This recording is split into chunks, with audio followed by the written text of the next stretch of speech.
subscribe now and press the bell icon. Never miss an update. નમસ્કાર વિદ્યાર્થી મિત્રો, Shri Gangotri school ગોંડલમાં આપનું હાર્દિક સ્વાગત છે. વિદ્યાર્થી મિત્રો, આજે આપણે ધોરણ 7 વિષય ગણિતમાં પ્રકરણ નંબર 11 પરિમિતિ અને ક્ષેત્રફળમાં સ્વાધ્યાય 11.3 કન્ટિન્યુ કરવાનું છે. લાસ્ટ લેક્ચરમાં આપણે ક્વેશ્ચન 9 સુધી આપણે જોયા હતા, જેમાં વર્તુળનો પરિઘ શોધવાનું, ક્ષેત્રફળ શોધવાનું, સાથે સાથે એક એવો દાખલો પણ આવ્યો હતો કે ચોરસ તાર હોય અને વર્તુળાકાર ભાગમાં વાળવાનો, પછી ચોરસ ભાગમાં વાળવાનું. તો ચાલો આપણે હવે જોઈએ પ્રશ્ન નંબર 10 જે આપેલો છે. એમાં એક તો બાજુમાં આકૃતિ આપી એટલે એના દ્વારા જ આપણે સમજવાનું છે, પણ રકમ આખી સમજીએ તો 14 સેમી ત્રિજ્યાવાળા વર્તુળાકાર પુઠ્ઠામાંથી આજે આખું જે વર્તુળાકાર મોટું જે આપ્યું છે ને, ઈ 14 સેમી ત્રિજ્યાનું છે આખું પુઠ્ઠું. હવે એને આપણે થોડુંક સાઈડમાં આ રીતે સમજીએ. એક આખું છે ને વર્તુળ છે, ઈ આ રીતનું છે, એની ત્રિજ્યા છે 14 સેમી, બરાબર છે.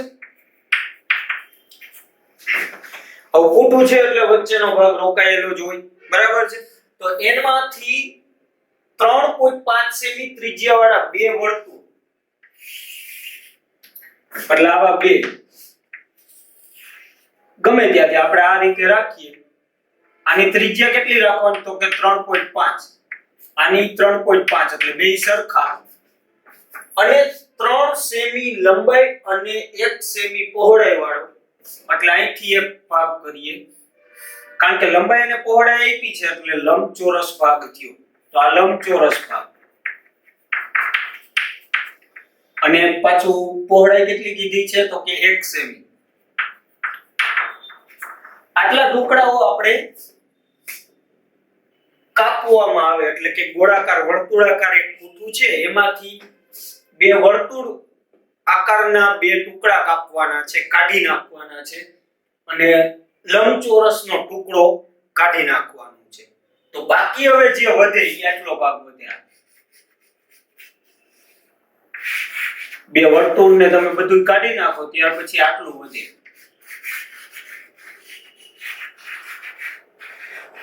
આટલો ભાગ વધે, બરાબર. તો એનું આપણે શું કીધું છે કે બાકીના પુઠ્ઠાનું ક્ષેત્રફળ શોધો. હવે આવો દાખલો પૂછાણો હોય તો આપણે શું કરવાનું તો કે સૌથી પહેલા આપણે આખા વર્તુળનું શોધી નાખવાનું, કારણ કે એનું માપ આપ્યું છે આપણને 14. ઈ પહેલું સ્ટેપ. આખા વર્તુળ જે આખું પુઠ્ઠું છે ને એનું પહેલા ક્ષેત્રફળ શોધવાનું. પછી અંદર જે નાનો ટુકડો છે ને, ઈ બેયના માપ સરખા છે, એકી સાથે બેયનું આપણે શોધવાનું ક્ષેત્રફળ, બરાબર. એટલે ઈ બીજું સ્ટેપ થયું. ત્યાર પછી એક લંબચોરસ ટુકડો છે, એનું માપ આપેલું છે, તો લંબચોરસનું ક્ષેત્રફળ શોધવાનું. એકંદરે બધામાં ક્ષેત્રફળ જ શોધવાના આવશે, બરાબર છે. સ્ટેપ બાય સ્ટેપ આપણે ચાલવાનું. સૌથી પહેલા મોટું, પછી એનાથી નાના જે વર્તુળાકાર ભાગ છે એના ક્ષેત્રફળ, પછી લંબચોરસનું, પછી શું કરવાનું કે આ જે ભાગ રહ્યા ને વર્તુળાકાર અને લંબચોરસ, ઈ આમાંથી મોટા ભાગમાંથી કાઢી નાખવાના છે. કાઢી નાખવા એટલે ઓછા કરવાના થાય, એટલે છેલ્લે આપણે કરવાની થશે બાદબાકી. ઓકે, તો શરૂઆત કરીએ આપણે.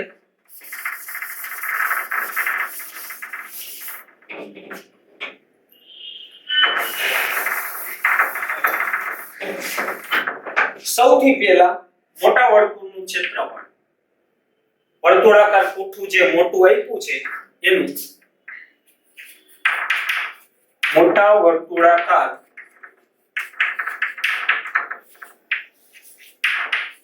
પુઠ્ઠાનું ક્ષેત્રફળ. એનું સૂત્ર શું થાય તો કે ક્ષેત્રફળનું સૂત્ર આવે પાઈ r નો વર્ગ. હવે એમાં જો 14 સેમી ત્રિજ્યા આપી છે, તો પાઈ ની કિંમત આપણે લેવાની અહીંયા કીધી છે 22/7.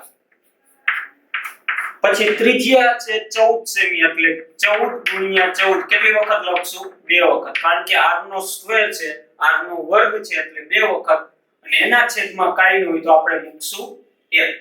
તો અહીંયા જો છેદ ઉડે છે 7 દુ 14. હવે આ બધાનો ગુણાકાર કરવાનો છે. 22 × 14 દુ 28, 14 ગુણ્યા 2 કરીએ એટલે 28.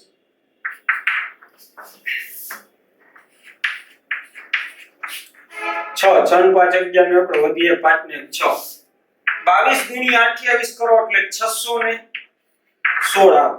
તો આ મોટો જે ભાગ છે, પુઠ્ઠાનો મોટો ભાગ છે, એનું ક્ષેત્રફળ એકમ સેમી માં હતો તો સેમી સ્ક્વેર. આ કુલ પુઠ્ઠાનું ક્ષેત્રફળ થયું, બરાબર છે. કુલ પુઠ્ઠાનું ક્ષેત્રફળ.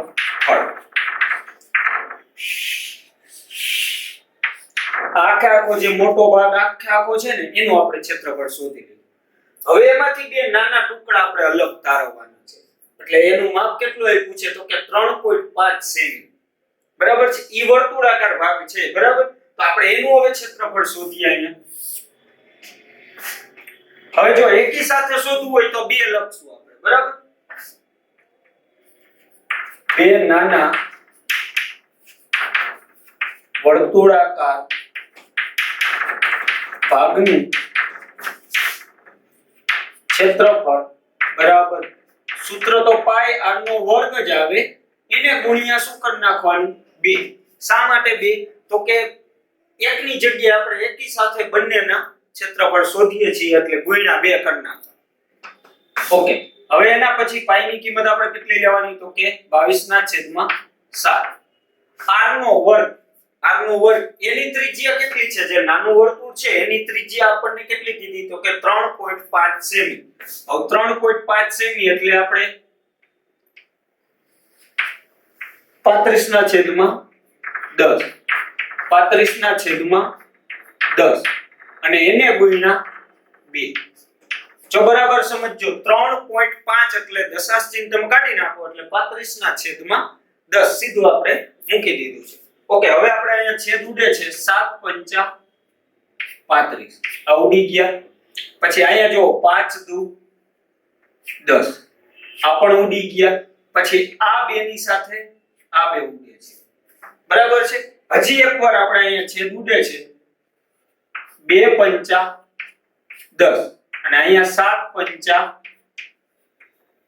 35, તો આ 5 ઉડી ગયા. પછી અહીંયા 2 નો 11 સાથે 11 દુ 22. તો હવે આ બધામાંથી છેલ્લે વધ્યું શું તો કે આની ઉપર 11, એને ગુણ્યા અહીંયા 7, બરાબર. હવે જોઈ લેવાનું છે કે અહીં છેદ ઉપર કે નીચે કાઈ બીજું વધતું નથી. તો 11 * 7 = 77 સેમી સ્ક્વેર. આ એવું બે વર્તુળનું ક્ષેત્રફળ, બરાબર છે. જો પહેલા આખા વર્તુળનું ક્ષેત્રફળ શોધ્યું, આખા પુઠ્ઠાનું, પછી એમાંથી નાના બે ટુકડાનું એકી સાથે શોધી લીધું. હવે આપણે લંબચોરસ, તો લંબચોરસનું માપ આપણને આપેલ છે, લંબાઈ અને પહોળાઈ આપેલ છે. જોઈ લો, લંબાઈ 3 સેમી અને પહોળાઈ આપી છે 1 સેમી. તો અહીંયા લખશું હવેનું સ્ટેપ તો કે લંબચોરસનું ક્ષેત્રફળ. તો એનું સૂત્ર શું આવે તો કે લંબાઈ ગુણ્યા પહોળાઈ. હવે એની લંબાઈ કેટલી આપેલ છે કે 3 સેમી અને પહોળાઈ કેટલી આપેલ છે 1 સેમી. તો 3 × 3 સેમી સ્ક્વેર જવાબ આવે. આ એવું લંબચોરસનું ક્ષેત્રફળ, બરાબર છે. હવે જેટલો ભાગ આપેલો હતો એ તો પહેલા આખા વર્તુળનું ક્ષેત્રફળ શોધ્યું, પછી નાના બે વર્તુળાકાર જે અંદર ભાગ છે એના ક્ષેત્રફળ શોધ્યા અને પછી લંબચોરસનું ક્ષેત્રફળ શોધ્યું. હવે એમ કીધું છે કે આ જે ભાગ રહ્યા, જો અહીંયા રાઈટ ની નિશાની કરું છું, આ ભાગ અને આ ત્રણ વસ્તુ આમાંથી આપણે કાઢી નાખવાની છે. આખું જે ક્ષેત્રફળ છે, મતલબ કે આ ફૂલ પુઠ્ઠાનું જે ક્ષેત્રફળ રહ્યું 616, આ 616 માંથી આ 77 એટલે આ બંને ક્ષેત્રફળ માઈનસ કરવાનું અને લંબચોરસનું 3 પણ બાદ કરવાના. આપણે અહીંયા લખશું હવે. તો હવે બાકીનું જે પુઠ્ઠાનો ભાગ જે વધે ઈ વધે ને, જો આ આપણે કાઢી નાખવાનું છે. હું જે હાઇલાઇટ કરું છું ને એ આપણે કાઢી નાખવાનું. તો બાકીની જે જગ્યા વધી આપણે એનું ક્ષેત્રફળ વધે. આને બાદ કરી નાખી કુલ પુઠ્ઠામાંથી. એટલે અહીં લખશું, અહીં આપણને આપ્યું છે કે બાકીના પુઠ્ઠાનું ક્ષેત્રફળ ગણો. તો અહીં લખશું બાકીના પુઠ્ઠાનું ક્ષેત્રફળ બરાબર કુલ પુઠ્ઠાનું ક્ષેત્રફળ બરાબર. આ કુલ પુઠ્ઠાનું ક્ષેત્રફળ માઈનસ કેનું ક્ષેત્રફળ? તો કે બે વર્તુળાકાર ભાગનું ક્ષેત્રફળ અને એની હારે પ્લસ કરી નાખો.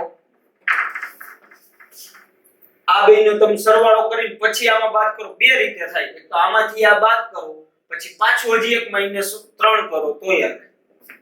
પ્લસ લંબચોરસનું ક્ષેત્રફળ આ રીતે થાય. હવે આપણે ગણતરી કરીએ તો કુલ પુઠ્ઠાનું ક્ષેત્રફળ તો કે 616 માઈનસ બે વર્તુળાકાર ભાગનું તો કે 77 અને એમાં પ્લસ આ ઉમેરી દો. 77 માં 3 ઉમેરી દઈ. લંબચોરસનું ક્ષેત્રફળ આટલું આપણે બાદ કરવાનું છે.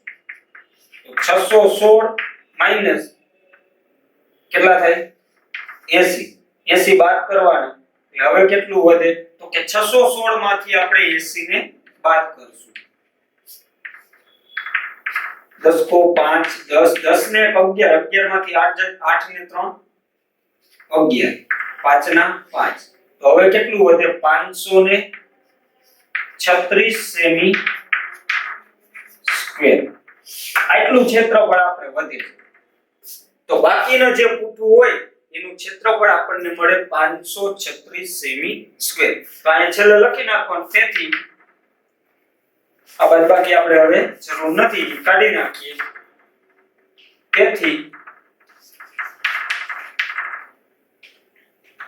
બાકીના પુઠ્ઠાનું ક્ષેત્રફળ બરાબર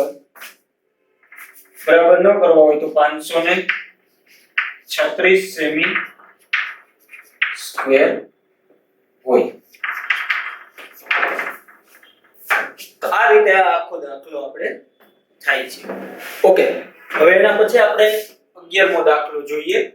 6 સેમી બાજુવાળા ચોરસ આકારના એલ્યુમિનિયમ પતરામાંથી, એટલે કે ચોરસ આકારનો એક એલ્યુમિનિયમનું પતરું છે. આ રીતે આ ચોરસ છે.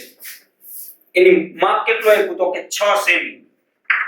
એટલે ચોરસ હોય એટલે બધું શું હોય? તો કે 6 સેમી બધી લંબાઈ.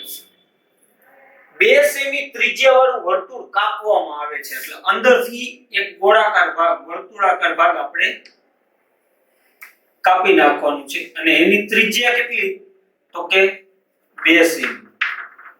તો હવે આપણે ગણતરી કઈ રીતે કરશું? તો કે પહેલા તો આખું ચોરસ જે છે એનું ક્ષેત્રફળ શોધવાનું. જો આ રીતે ટુકડા અંદરથી કોઈ પણ કાપવાનું કે એવા દાખલાઓ આવે તો ઈ વચ્ચેની જગ્યા રોકતું હોય, એટલા માટે આપણે એનું ક્ષેત્રફળ જ શોધવાનું છે. તો સૌથી પહેલા તો આપણે ચોરસ આકારનું ક્ષેત્રફળ શોધીશું. બરાબર? પહેલા ચોરસ પતરાનું ક્ષેત્રફળ. ચોરસ પતરાનું ક્ષેત્રફળ. હવે ચોરસનું હોય એટલે લંબાઈ ગુણ્યા લંબાઈ. કેટલી લંબાઈ આપી છે? તો કે 6 સેમી. તો 6 ગુણ્યા 6. બાજુ એટલે એની એક લંબાઈ જ થઈ. બરાબર? એટલે 6 ગુણ્યા 6 બરાબર 36 સેમી સ્ક્વેર. આ ચોરસ પતરાનું ક્ષેત્રફળ છે. ચોરસ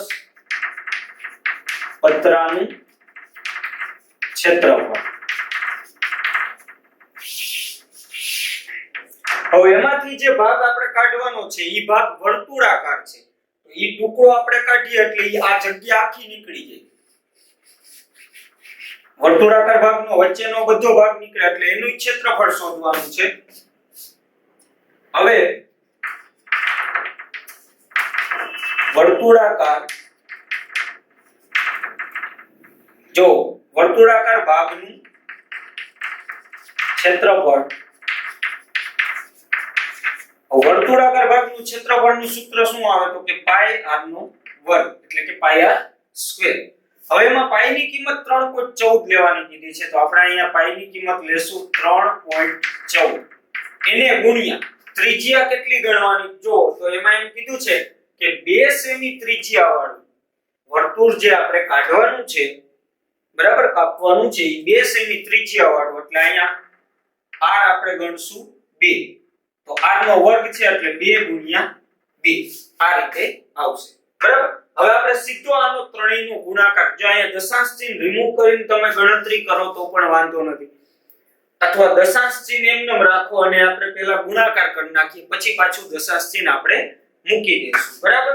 તો સૌથી પહેલા તો આપણે ગુણાકાર કરીએ તો 300 ને જો 314 એને ગુણ્યા 2 ગુણ્યા 2 એટલે 4, ચોકે ચોકે 16 નો છગડો વધી 1, 4 * 4 ને 5, 4 તેરી 12, 1256 જવાબ આવે. 314 ગુણ્યા 2 ગુણ્યા 2 કરો એટલે 1256, 1256.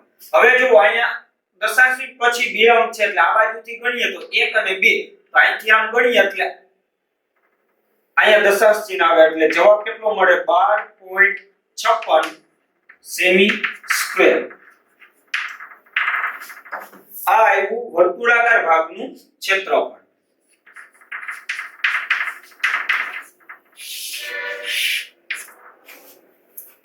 હવે આ વર્તુળાકાર ભાગ છે એ આપણે કાઢી નાખવાનો છે તો હવે શું કરશું બાદબાકી. તો અહીંયા કીધું છે બાકીના પત્રનું ક્ષેત્રફળ કેટલું, તો અહીંયા હવે લખશું હેડિંગમાં આપણે લખશું બાકીના પત્રનું ક્ષેત્રફળ બરાબર ચોરસ પત્રનું ક્ષેત્રફળ, ચોરસ પત્રનું ક્ષેત્રફળ એમાંથી બાદ કરવાનો વર્તુળાકાર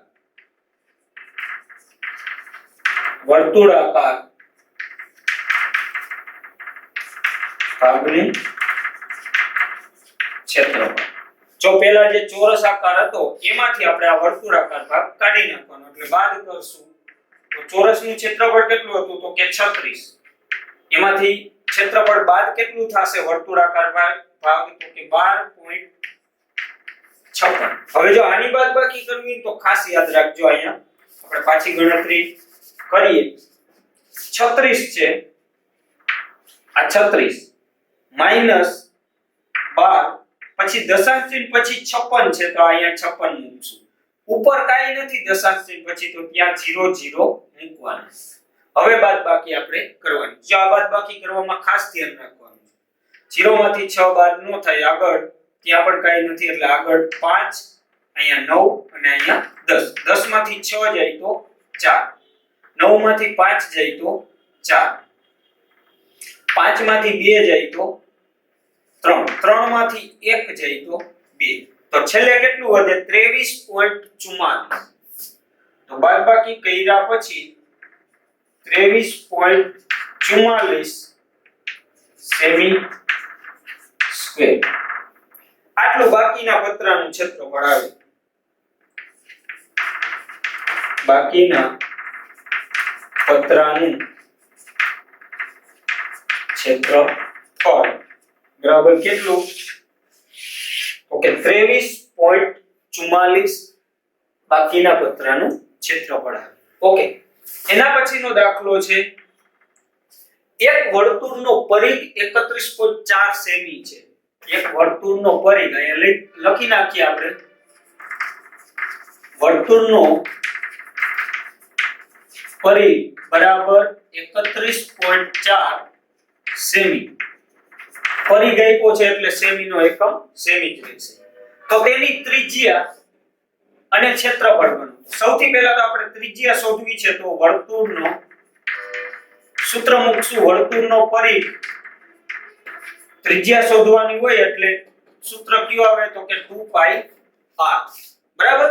હવે પરિઘ તો આપણને 31.4 આપ્યો છે એટલે અહીંયા લખશું આ ભાગ છે 31.4 પછી 2 ગુણ્યા પાઈ ની કિંમત આ કેટલી લેવાની કીધી 3.14 બરાબર છે. પાઈ ની કિંમત લીધી 3.14 એને ગુણ્યા r r આપણે શોધવાનું બરાબર. હવે આપણે દશાંશ ચિહ્ન કાઢી નાખીએ તો અહીંયા કેટલું થાય 314 ના છેદમાં 10 બરાબર આ બાજુ 2 ગુણ્યા અહીંયા દશાંશ ચિહ્ન કાઢીએ તો 314 ના છેદમાં 100 આવશે કારણ કે દશાંશ ચિહ્ન પછી 2 અંક છે એટલે છેદમાં 100. અહીંયા દશાંશ ચિહ્ન પછી 1 અંક હતો એટલે છેદમાં આપણે લખ્યા 10 એને ગુણ્યા r. હવે જો ત્રિજ્યા શોધવી હોય તો આટલી જે રકમ રહી એને આપણે બરાબરની આ બાજુ લઈ આવશું એટલે પેલા મોટો એક છેદ કરી નાખીએ અને એની આ બાજુ જે રકમ છે એ પેલા મૂકી દે 314 ના છેદમાં 10. હવે જે છેદમાં છે એ ઉપર આવશે અંશમાં અને જે આ બંને રકમ જે અંશમાં છે એ આપણે મૂકશું નીચે કારણ કે બરાબરની આ બાજુ આવે બરાબર એટલે અંશ હોય છેદ બને છેદ હોય અંશ. તો ઓલી બાજુ ખાલી શું વધશે તો કે r. હવે અહીંયા છેદ જે ઉડતા હોય આપણે ઉડાડશું. પહેલા તો 314 સાથે 314 આ એક શૂન્ય સાથે આ 10 ઉડી ગયા 2 પંચા 10 એટલે કેટલો જવાબ આવ્યો તો કે 5 સેમી. રકમ સેમીમાં હતી તો 5 સેમી બરાબર r. તો આપણને ત્રિજ્યા મળી ગઈ 5 સેમી. હવે શું કીધું છે કે એનું ક્ષેત્રફળ શોધો. તો હવે અહીં લખશું વર્તુળનું ક્ષેત્રફળ બરાબર પાઈ r નો વર્ગ. આપણે વર્તુળના ક્ષેત્રફળનું સૂત્ર શું છે તો કે પાઈ r નો વર્ગ. પાઈ ની કિંમત કેટલી લેવાની છે તો કે 3.14. પાઈ ની કિંમત લેવાની 3.14 એને ગુણ્યા r નો વર્ગ એટલે અહીંયા આપણે ત્રિજ્યા શોધી 5 તો 5 ગુણ્યા 5. હવે આપણે ત્રણેયનો કરી નાખવાનો છે ગુણાકાર. તો 3.14 અહીં આપણે ગુણાકાર કરીએ અત્યારે દશાંશ ચિહ્ન આપણે કાઢીને ગુણાકાર કરીએ એટલે 314 ગુણ્યા પછી 25 એકમ દશકની શૂન્ય 4 દુ 8 2 કુ 2 3 દુ 6 5 ચોક 20 ની શૂન્ય વધી 2 5 એકુ 5 ને 2 7 5 તેરી 15 શૂન્ય 8 ને 7 15 નો 5 વધી 1 5 ને 2 7 ને 1 8 6 ને 1 7 જવાબ કેટલો આવ્યો 7850. હવે આપણે અહીંયા દશાંશ ચિહ્ન મૂકીએ અહીંયા જુઓ 1 અને 2 તો અહીંથી ગણવાના 1 અને 2 સંખ્યા પહેલા દશાંશ ચિહ્ન એટલે ખરેખર જવાબ આપણને કેટલો મળશે તો કે 78.50. હવે આ ક્ષેત્રફળ હતું એટલે રકમ સેમીમાં હતી તો જવાબ શેમાં મળે સેમી સ્ક્વેર. આ એવું ક્ષેત્ર. તો આ રીતે બંને દાખલા આપણે જોયા ક્વેશ્ચન નંબર 11 અને 12 આ રીતે થાય છે. તો હવે આપણે પ્રશ્ન નંબર 13 જોઈએ. ફૂલનો એક વર્તુળાકાર બાગ ચારે બાજુથી 4 મીટર પહોળા રસ્તાથી ઘેરાયેલો છે. તો સૌથી પહેલા તો આપણે એક વર્તુળાકાર બાગ દોરીએ. ધારો કે આ વર્તુળાકાર બાગ છે બરાબર. આ વર્તુળાકાર બાગ છે એની 4 મીટર પહોળા રસ્તાથી ઘેરાયેલો છે. એનો મતલબ એવો થયો કે આ જે ભાગ રહ્યો આ 4 મીટરનો છે બધી બાજુ 4 મીટર એટલે અહીંયા બીજો એક આ રસ્તો આપણે કરીએ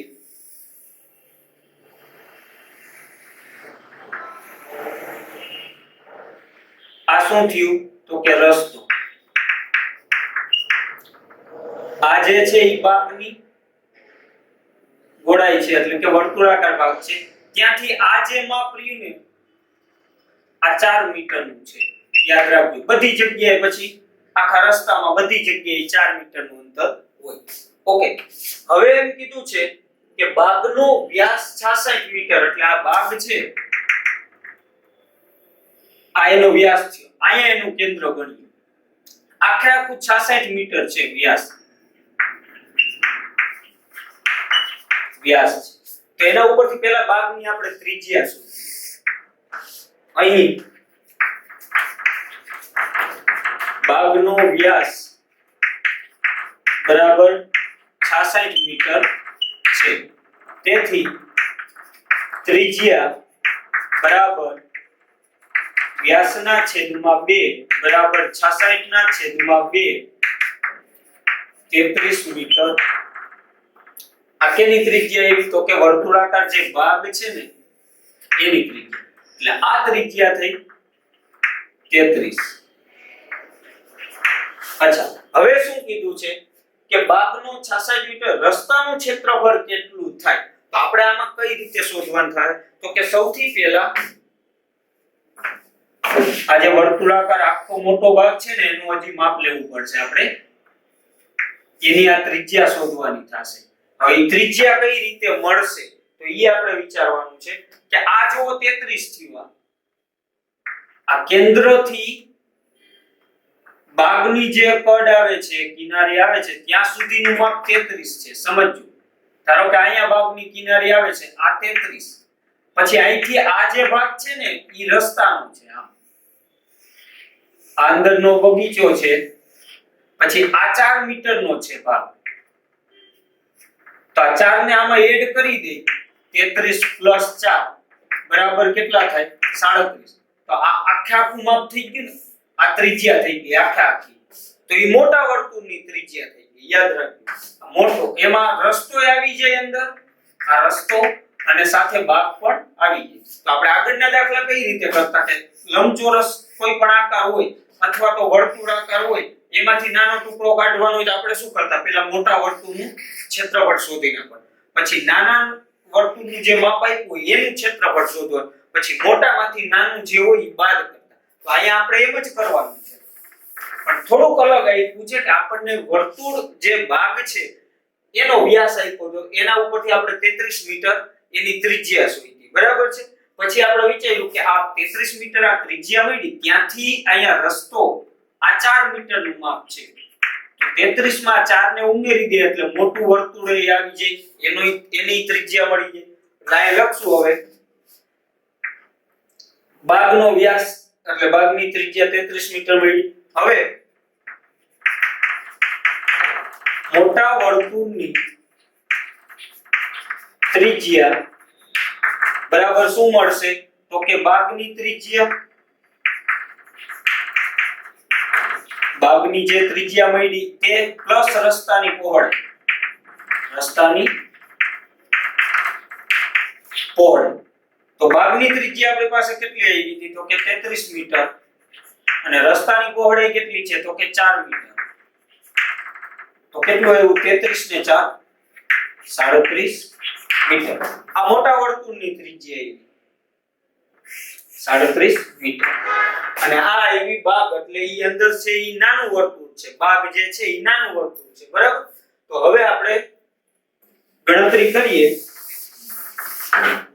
હવે ટૂંકમાં મોટા વર્તુળમાંથી નાનું વર્તુળ બાદ કરો એટલે બાકીનો જે ભાગ વધે, જો આખું મોટું છે એમાંથી આ ભાગ બાદ કરી નાખો આવડો,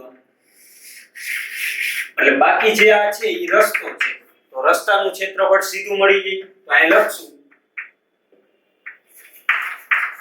રસ્તાનું ક્ષેત્રફળ બરાબર મોટા વર્તુળનું ક્ષેત્રફળ માઈનસ નાના વર્તુળ એટલે ઈ શું છે? તો કે બાગ નું ક્ષેત્રફળ, બરાબર છે. હવે છે ને મોટા વર્તુળના ક્ષેત્રફળનું સૂત્ર આપણે આ રીતે રાખશું. મોટું વર્તુળ છે એના માટે આપણે કેપિટલ R, સૂત્ર તો ઈ જ પાઈ r નો વર્ગ. બીજું માઈનસ નાનું જે વર્તુળ છે એના માટે આપણે રાખશું સ્મોલ. જો આપણે અલગ અલગ ગણતરી કરવા જઈએ તો ગુણાકાર બહુ મોટો થાય છે, એટલા માટે આ જે ટૂંકી રીત છે, જે તફાવતની રીત આવે છે ધોરણ 8 માં તમારે આવશે, એ રીતે આપણે ગણતરી કરશું. બરાબર. હવે જો આ બંનેમાંથી પહેલા તો પાઈ ને આપણે સામાન્ય કાઢી નાખીએ. બંનેમાં સરખું કોણ છે તો કે આ પાઈ. આ અલગ થઈ ગઈ કારણ કે આને આપણે કેપિટલ રાખ્યો છે, આને સ્મોલ. પાઈ સામાન્ય નીકળે એટલે કૌંસમાં ખાલી કેટલું વધે તો કે r નો વર્ગ માઈનસ r નો વર્ગ. તેથી હવે એક નિત્યસમ આવે છે ધોરણ 8 માં કે જ્યારે તફાવતની રીત હોય, વચ્ચે માઈનસની નિશાની, બંને પદ પૂર્ણ વર્ગ હોય એટલે આ રીતે લખી શકાય. r + r અને r માઈનસ r. એક વખત પ્લસ અને એક વખત માઈનસ. આ રીતનું જ્યારે હોય ત્યારે એક વખત વત્તા વાળો કૌંસ અને એક વખત ઓછા. r એમનું પણ વચ્ચે એક વખત વત્તા અને એક વખત ઓછા અને વચ્ચે ઈ ગુણાકારનો સંબંધ ગણાય. બરાબર છે. તો સૌથી પહેલા આપણે પાઈ ની આપણે કિંમત મૂકીએ તો પાઈ ની કિંમત અહીં કેટલી લેવાની કીધી છે 3.14. ઓકે. એની સાથે ગુણાકારમાં આ આખો કૌંસ છે એને આપણે મોટો કૌંસ કરી નાખીએ તો r, આ જે r છે ઈ આપણે કઈ ગણવાનું છે અહીંયા લખી નાખીએ જો એટલે તમને ખ્યાલ આવે. આ મોટા વર્તુળની ત્રિજ્યા એટલે આ અને નાના વર્તુળની ત્રિજ્યા એટલે સ્મોલ r બરાબર 33 મીટર. તો અહીંયા આપણે લખશું 37, પછી પ્લસ ની નિશાની +33 અને પછી બાજુમાં પાછા લખશું 37 -33. આ મુજબ 37 -33. હવે 3.14 છે એનું દશાંશ ચિહ્ન આપણે કાઢીએ તો 314 ના છેદમાં શું આવે તો કે 100 આવે. બરાબર. એને ગુણ્યા 37 + 33 કરીએ એટલે 70. એને ગુણ્યા 37 માંથી 33 બાદ કરીએ એટલે 33 ને 4 70 એટલે 4 આવે. બરાબર. આમાંથી આ એક શૂન્ય આપણે ઉડાડી દઈએ. તો હવે ખાલી ઉપર ગુણાકાર જ કરવાનો છે. 314 એને ગુણ્યા 7 ચોક 28 અને એના છેદમાં આવે કેટલા વધ્યા તો કે 10. તો અહીંયા આપણે ગુણાકાર કરીએ 314 ગુણ્યા 28. એકમ દશકની શૂન્ય 4 દુ 8, 2 એકુ 2, 3 દુ 6, 8 ચોક 32 ના 2, 8 ચોક 32 વધી 3, 8 એકુ 8 ને 3 11 નો એકડો વધી 1, 8 તેરી 24, 24 ને 1 25, 2 8 ને 1 9, 2 ને 5 7, 6 ને 2 8. તો આપણને જવાબ કેટલો મળ્યો તો કે 8792 છેદમાં 10.